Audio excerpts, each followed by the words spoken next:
Good Sunday morning. I'm Hugh Keaton. And I'm Bill Snyder. We're going to start with politicking up at the Neshoba County Fair. Magnolia Tribune editor-at-large Frank Corder was at Founders Square at the fair this week for the political speeches and joins us now with his insight. And it's always interesting, really, if you're going to win statewide office in Mississippi, you sort of have to make your name there. You do, and it's 2 years out from this next election cycle, but the jockeying was in full force at the fair this year. And it always is there. It's gotten to be more of a networking opportunity, but the core of the Neshoba County Fair, they get up there and they're up there with their fans and, oh, it's hot, but I'm politically stumping. It's got that throwback feel, but that's where they get established, and a lot of people are jockeying as they are every year, even though election for statewide office is 2 years away. Yeah, so there was a whole lot of hot air, both there and on the stage during the fair this year. But there was, some conversations about education reforms, about tax rebates for taxpayers, and other things as it usually is during the fair, along with those looking for running for office in 2 years. Right, and we're going to get into some of those issues. But first, let's hear from Governor Tate Reeves, who talked about basically what the fair means to him and how many times he's been over the years. I started coming to the fair back in the 80s when folks like Reagan and Dukakis were speaking, and I've loved it ever since. After all, that's why my beautiful wife and Mississippi's First Lady, Ely, and I have spent 23 Julys of our 24 years of marriage right here at the fair. So that's a long time at the fair, and Tate Reeves really had a lot of good positive points to talk about. We're talking about developments with industry, and he's liking to talk right now a lot about gains in education. Yeah, so there's a lot of stuff going on in Mississippi that's good, that no one's really talking about other than maybe us and our local media. Outside the state, you still have national media who sometimes likes to downplay the gains in Mississippi, but the governor, he was touting that across the board, from education to economic development to all the different jobs creators. He was very much on the stump of touting the good things happening in our state.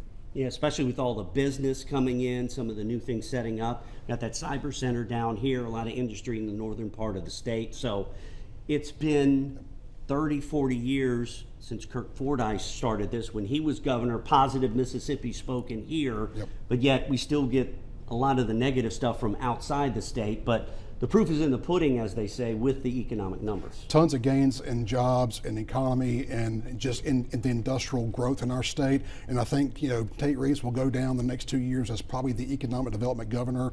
And I think that's what he wants to be. Yeah, certainly sounds that way. We also heard from Lieutenant Governor Delbert Hosemann. He said Mississippi, he called it the best financial shape it's ever been in. He says the state has an extra $1.4 billion in the bank this year, and now he's making a big promise.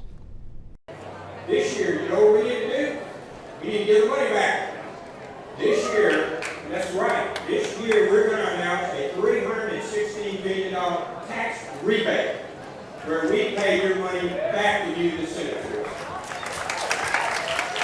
And of course, that was the big talking point during the previous legislative session, the tax rebate with the grocery tax and that type of thing. And now it's almost like a formal presentation. Hey, gang, here it is. Enjoy it. We did this for you. Also, a little subliminal stumping as well. Yeah, so, Hosemann's probably going to run for governor in a couple of years. Anytime you can kind of tout tax cuts, tax rebates, those kind of things, it's always popular.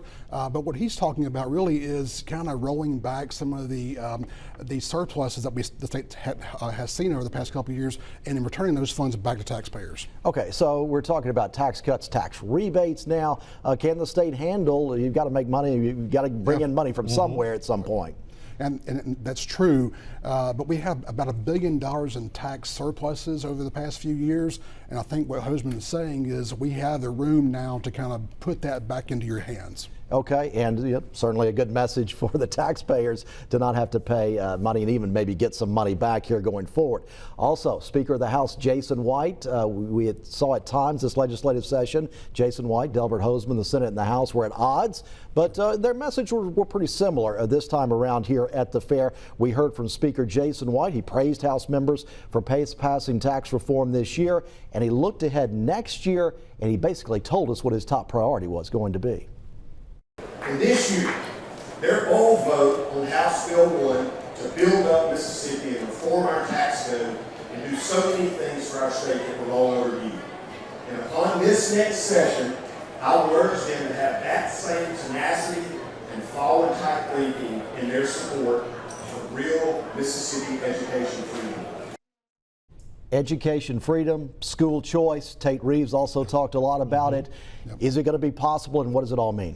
So when you see the federal government use their one big beautiful bill to kind of put a school choice program together, the GOP platform nationally has now included school choice. It is now where I think from what we're hearing from Speaker White and Tate Reeves is that it's time for Mississippi to get on that same train.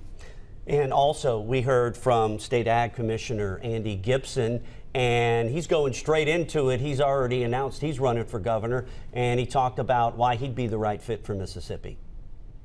We're going to do the right thing for Mississippi. We're going to lead the way, not just following the path of least resistance, but blazing a trail to the future of Mississippi as a conservative state that we are, bringing back freedom, continuing economic growth, bringing back law and order in our crime-ridden communities. You saw yourself Yeah, in the that video was there? nice, Frank. Yeah. I saw that. So with Gibson, he's thrown his hat in the ring. Quite literally, by the way. Yes, and as we saw, nice. Yeah, Throwing it right at you. Set that Yeah. up pretty well. What's coming up down the road? Hoseman probably will. There's going to be many others. There's probably going to be a 5 to 6 person GOP primary for governor in 2 years, and between Hoseman, Fitch, Shad White, possibly Andy Gibson, a couple of congressmen possibly as well, along with businessman Tommy Duff, you could see a very robust primary in 2 years, and it's going to be a lot of money spent. Did you see Tommy Duff at the fair? I saw some signs. Saw tons of signs, never ran across Tommy Duff. Okay. What do you think gives him the edge? Or he's an outsider? People like that now? Yeah, kind of like Kirk Fordyce, you know, businessman, wealthy businessman, knows the system, knows how to get things done, has the money to make his own name ID kind of raise over the next couple of years, so we'll see how that plays out. What do you see on the Democratic side with that many people?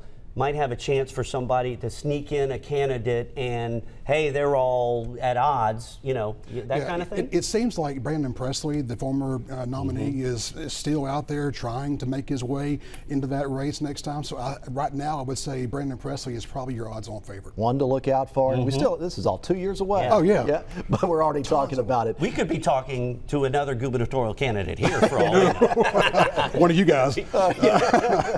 All right, Frank Corder with Magnolia Tribune. Always good talking to you. Thanks for joining us. Thanks, guys.